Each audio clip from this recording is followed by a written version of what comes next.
That is why I'm calling it a saltwater tide pool. We have a massive selection of all the sand and rocks. Yeah, 1,300 something Holy pounds. crap! And just like that, the pond is complete.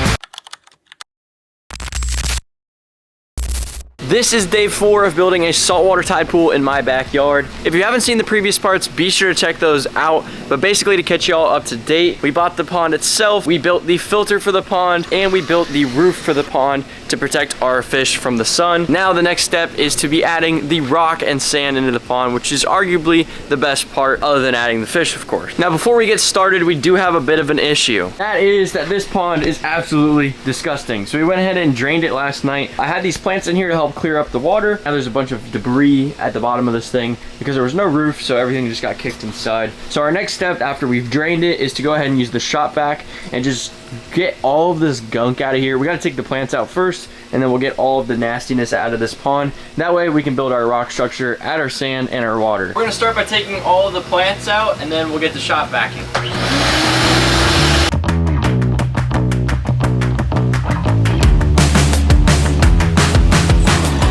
Now that we got this nice and cleaned out, let me show you what we're working with for rock and sand. So the sand and rock is already here. It arrived on this massive pallet. Roll the clip real quick of that. Truck is here. We got our KRT delivery, so let's go get it. Okay, so my mom just talked to the guy. You said it's 1,300 pounds? Yeah, 1,300 something Holy pounds. crap!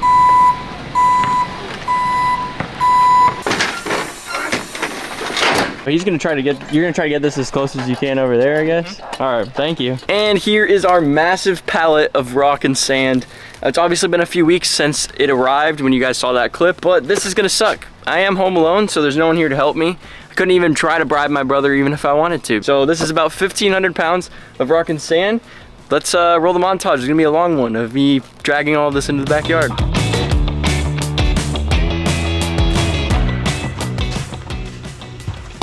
Okay, it's actually the next day. We went ahead and brought all of the rock and sand and brought it out into these tarps, and then we headed to dinner. Ended up getting a little late, but I am very glad I waited because it is very nice out today. It's about 60 degrees, I want to say. Very nice day to do this. It'll be perfect day to build our rock structure for the saltwater tide pool.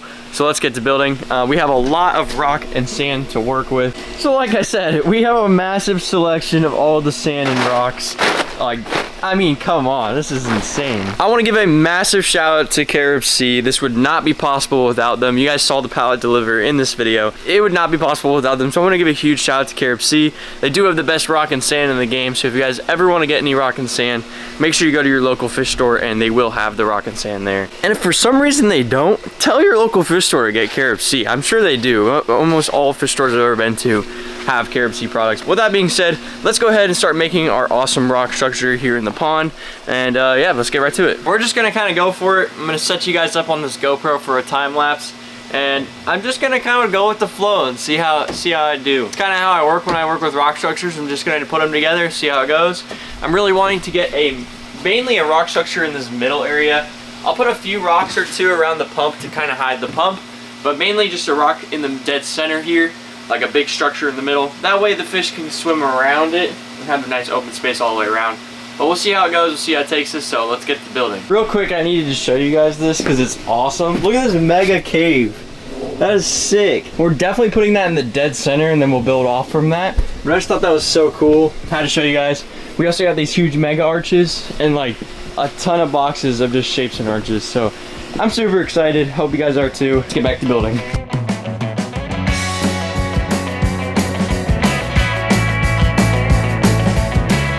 Give a little update, this is how it's going. My mom helped me build this part, but we put the cave up on top of an arch and held it up.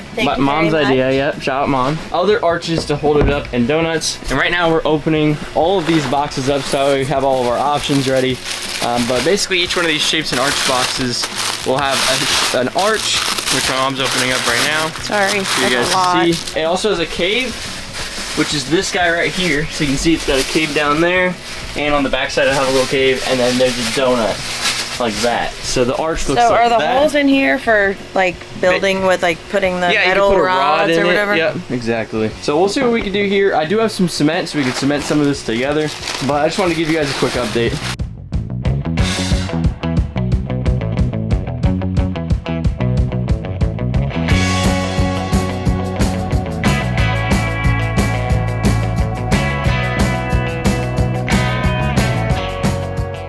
right, let me show you guys the final result. I think it came out really cool. What do you guys think? Let me know down below. Let me know what you guys think. I love the way this turned out. Caves are really cool. There's tons of caves in here. We're gonna get the salt and the sand in here as well.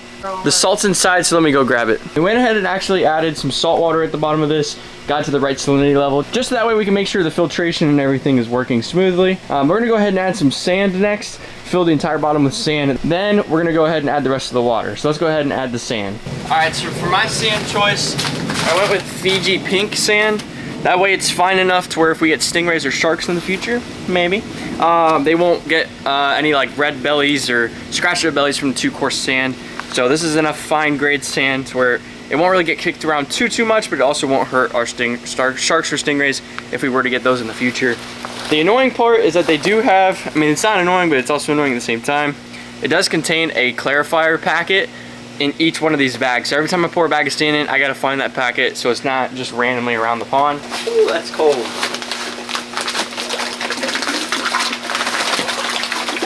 One million, zillion, jillion, dillion, cotillion times later. So we got all of the sand in here, as you guys just saw. I did forget actually that they switched over from having those little clarifier packets to just putting it right into the sand. So I don't have to worry about finding any of those packets. They do float, so they would have floated up, but it's fine. We don't have to worry about that anymore. We're gonna go ahead and add the rest of the water. Before we fill this up the rest of the way, it has cleared up a decent amount, so I can actually see now. So I'm gonna go ahead and add some islands in here just to kind of fill in some of these spaces. So over here, the current's kind of getting kicked up. So the sand's getting kicked up from the current. So we're gonna put like a rock maybe here and here to kind of disperse that flow. And then I wanna put a little bit of an island over here just to kind of fill in this empty space. Obviously I wanna give enough space for a fish to swim through, especially if I got a shark or something. So maybe we'll keep it closer to the edge over here, or we'll put something to just make it come out a little bit more. Okay, like I said, we'll start here first. Probably gonna put this like that maybe. And then maybe one over here somewhere. I'm not really sure how to go about doing this. My only thing is, so the fish I want to swim through, right? They have to go through this cave because the pump blocks this right side. So the rocks on this other side doesn't really matter too much.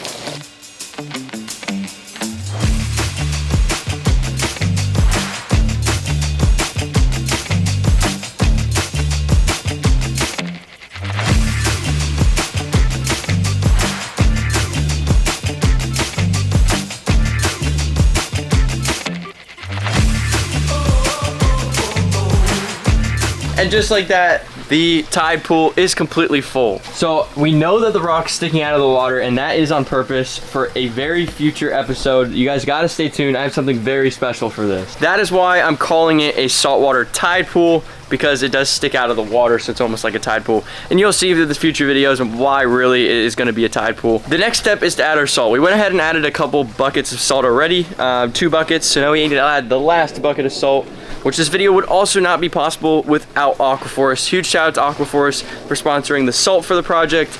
They make a very clean, good quality salt. I would highly recommend it to anybody in the hobby. Whether you have outdoor pond projects or indoor pond projects like this, or little reef tanks or big reef tanks in your house, this is a very clean salt. Has pretty much all the levels you're gonna need for fish or coral. Obviously we're not gonna be doing coral, well maybe. This does get a little sunlight. I doubt we'll do coral, but we might do coral, maybe, we'll see. But this would be very good and healthy for our fish, so let's go ahead and add this last bucket into the pond. What's really cool is that it comes with a scooper. I'm pretty much sure like no salt companies really ever give you a scooper. I kind of want to pour a couple scoops in the main pond, like this, just to help get that salinity up quicker. But most of the salt we're gonna pour into that filter right there, so because I put a pump inside that filter to really stir everything up. So it's kind of like a little mixing station, and it'll pop out through here and mix throughout the pond. We're gonna throw a couple cups in just the regular pond area just to help get the salinity up in here a little bit. I feel like I'm adding like chlorine to a pool right now. All right, let's go ahead and add the rest of this bucket into that filter. So we've already added 2 buckets, so I'm just gonna do a little bit at a time really. And a little bit at a time, but it's still 600 gallons, so I can add a decent amount. But, I'm like breathing in the salt. We're gonna let it mix, and then I'll test it, and I'll add more if I need to. I'll get back to you guys. So now we have a pump in here, like a little mini pump like this, and that's mixing all the salt in this container, as well as it's sucking out salt as well to mix into the actual pond. So we've done this for 2 buckets already. This is the 3rd bucket, the final bucket. I don't think we'll need the whole thing because it's 600 gallons of salt that it mixes, but the pond is not technically 600 because we added rock, sand, and we didn't fill it to the brim. So theoretically we shouldn't need the full bucket, but we'll just add salt, test it, add salt, test it as needed until we get to the 1.025 salinity, which is also 35 parts per million. So that's what you want to keep it at for normally for fish and coral. For fish, you can go a little bit in the fresher side, so like down to 1.020, but 1.025 to 2.6 is kind of the highest you want to go. All right, we're going to add some Brightwell's dechlorinator as well. We already did add some before, but I'm just going to add some more now. I mean, it's 600 gallons, so probably can't overdo it, right? I don't know. We'll just add a decent amount in here. We did already add some, so I don't want to add too much. And the salt is mixed to 1.025, so it is perfect. And just like that, the pond is complete. Now we're ready for fish. We just gotta wait about 2 to 3 weeks for it to be cycled. But I'm super excited about this project. I hope you guys are too. This is not only my pond, but it's your guys' pond as well. So what do you guys want to see in the tide pool? Let me know down below. Obviously, Fred and Moo will end up in this pond eventually. Fred is our porcupine pufferfish, and Moo is our cowfish, if anyone's new here. Those 2 fish will end up in this pond. Gotta be safe with them, or also big enough to where it won't get eaten by them. Fred and Moo usually don't go after small fish, especially Moo, but Fred has eaten a very small clownfish before, so there is a little bit of a risk to it. Now this is 600 gallons, so they have plenty of space to swim and hide, especially in these rocks. But with that being said, subscribe if you're new here, leave a like on the video. Till next time, peace!